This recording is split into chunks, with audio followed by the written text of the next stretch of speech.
আহিয়াপুর ছিল একটি খুব আনন্দে ভরা গ্রাম, কিন্তু যখনই দোল উৎসব কাছে আসতে থাকে তখনই এই গ্রামে আতঙ্ক ছড়াতে শুরু করে। আতঙ্ক হলো দোল উৎসবের ভূতের আগমনে। যখন গ্রামের সব লোকেরা মিলে উৎসব করতে থাকে তখন দোলের ভূতনি সেখানে এসে শিকার খুঁজতে থাকে।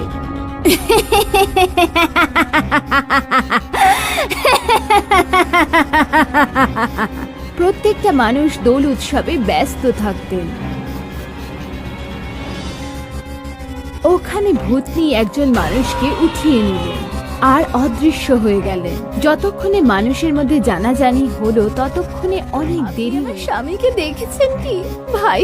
আপনি কি দেখেছেন? আপনি কি দেখেছেন? কেউ আমার স্বামীকে দেখতে পায়নি। মনে হচ্ছে সেই দোলের ভূতনি আমার স্বামীকে উঠিয়ে নিয়ে গেছে।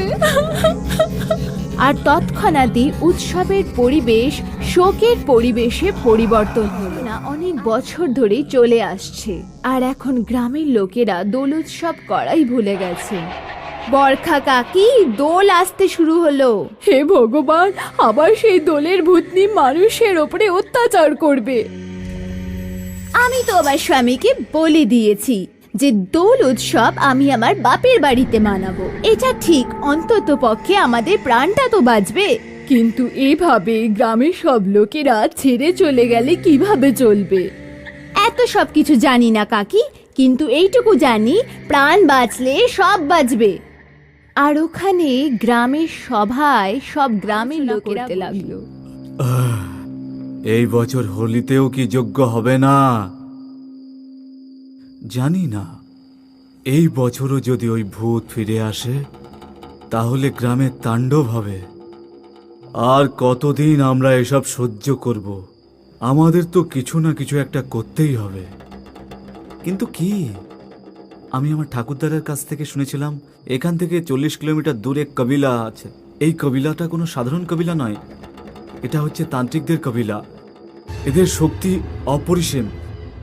ভূত পিচাস এদের সামনে কিছুই না। আমাদেরকে ওনাদের সাহায্য চাইতে হবে। যদি এরকম হয় তাহলে আজই আমি কবিলার খোঁজে কাউকে পাঠিয়ে দিচ্ছি। পঞ্চায়েত প্রধান গ্রামের মানুষকে কবিলার খোঁজে পাঠিয়ে, আর 40 কিলোমিটার দূরে ওরা কবিলার ঘর দেখতে পেল। গ্রামের লোকেরা কবিলার প্রধানকে তাদের সমস্যার কথা বলল, আর উনি তক্ষুনি গ্রামবাসীদের সাথে আসতে রাজি হয়ে গেলেন। প্রধান বাবু, ইনি হলেন তান্ত্রিক বাবু, কবিলা তান্ত্রিক। ইনি আমাদের সাহায্য করতে এসেছেন। তান্ত্রিক মহাশয়, এবার আপনি আমাদেরকে সাহায্য করতে পারেন। আপনি কি আমাকে বলতে পারেন এটা কবে থেকে চলছে? এই হয়তো 5 বছর ধরে। আমরা গ্রামের মানুষ সবাই মিলে এখানে এই পাশেই হোলি খেলছিলাম, আর তখন জানি না কোথা থেকে ওই পিচার চলে এলো। বদলা বদলা, আমি বদলা নিয়েই ছাড়বো। তারপর ওই পিচাস ভিকুকে ধরে নিল আর ওকে টেনে হিসেবে ওর সাথে নিয়ে গেল। আর সেটাই শেষ দিন ছিল, আর আমরা ভিকুকে দেখেছিলাম ওই দিন। তারপর কি হলো? তার পরের বছর রং খেলায় কিচ্ছু হয়নি, সবাই খুশিতে ছিলাম। কিন্তু যেই রাত্রি হয়ে উঠল হঠাৎ করে ঝড় শুরু হলো, আর ওই পিচাস একটা ঝড়ের মতো করে গ্রামে ঢুকলো। ওর হাসিতে সারা গ্রাম চমকে উঠলো। বদলা বদলা। তারপর ওই পিচাস ভাঙের নেশায় পবনকে তুলে নিয়ে গেল আর নিজের সাথে ওই হাওয়ার ভিতরে নিয়ে গেল। পবনের লাশও পাওয়া যায়নি। তার পরের বছরগুলোতেও কি ওই পিচাস এসেছিল? হ্যাঁ, এখনো পর্যন্ত 5 জনকে পাওয়া যায়নি।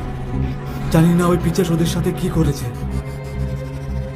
আপনার কথা শুনে তো আমার মনে হচ্ছে যে ও বদলা নিতে এসছে, কিন্তু গ্রামের লোকেদের সাথে কেন? ওই পিচাসকে এখানে ডেকে জিজ্ঞেস করতে হবে। আপনি যে করেই হোক না কেন ওই পিচাসের হাত থেকে আমাদের রেহাই দিন। আমার ওই 5 জন লোক যাদেরকে পাওয়া যাচ্ছে না, ওদের ব্যবহার করা জামা কাপড় আমার দরকার। আমি সবকিছু এখনই নিয়ে আসছি।